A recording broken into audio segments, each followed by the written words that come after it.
जो कार्य जो रुका हुआ है, पूरा उत्तर बिहार जो है खतरे में है और जल जमाव के कारण जो है सिर्फ पटना ही नहीं बल्कि जितना ज़िला हेडक्वार्टर है सब लोग परेशान हैं इससे और डूबने की स्थिति पे आ जाता है। अब रोड है कि नाला के रूप में तब्दील हो जाता है, तो नाला का ड्रेनेज का प्रॉपर जो व्यवस्था इंफ्रास्ट्रक्चर होना चाहिए था, प्री मानसून जो काम कराना चाहिए था सरकार को, वो नहीं कराया गया, बल्कि करोड़ों रुपए जो है पानी की तरह बहाया गया और वो पानी की तरह जो बहाया गया रुपया उसका कोई हिसाब किताब नहीं है, वो ज़मीनी स्तर पे नहीं दिखाई देता है। पटना का तो छोड़िए, जो ड्रेनेज का जो नक्शा है वही नहीं मिल रहा, पंप हाउस सम्प हाउस कुछ काम नहीं कर रहा और लगातार जो है सबको पता है, सरकार के लोगों को पता है कि हर मानसून में यही हाल होता है।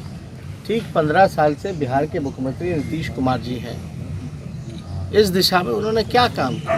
केवल घोटाला हुआ। आज कल देखा होगा आपने, एक पहले के जो अधिकारी रहे हैं केपी रमैया जी, उस पर जो है कार्रवाई, जो सुप्रीम कोर्ट का जो भी आदेश आया, लेकिन हम पूछना चाहते हैं केपी रमैया वही हैं जो लैंड ट्रिब्यूनल में भी उनको मेंबर बनाया गया चुनाव हारने के बाद। ज़मीन घोटाला, सृजन घोटाला, मिनिमम 3300 करोड़ रुपए का, ये लोग जो तथाकथित चारा घोटाले का जो लोग जिक्र करते हैं, इतना बड़ा बड़ा अपराध, इतने बड़े बड़े घोटाले हो गए, लेकिन सरकार जो है संरक्षण देती है। इसका तार जो है बहुत जगह जुड़ा हुआ है। हम लोग तो चाहते हैं कि निष्पक्ष जांच हो और सभी लोग जो लोग इसमें इन्वॉल्व हैं, आखिर कोई उड़ीसा के रहने वाले लोगों का यहाँ बिहार में इतना कैसे इंटरेस्ट हो सकता है? आंध्रा के रहने वाले जो हैं उनका कैसे इंटरेस्ट इतना हो सकता है कि उनका नाम जो है सृजन घोटाले में, ज़मीन घोटाले में और बिहार के बड़े बड़े घोटाले में आता है। उसके बाद भी एक पार्टी जो है बुला करके उसको टिकट देती है और उसके बाद जो है चुनाव हारने के बाद मेंबर बनाया जाता है लैंड ट्रिब्यूनल का, और उसमें घोटाला होता है।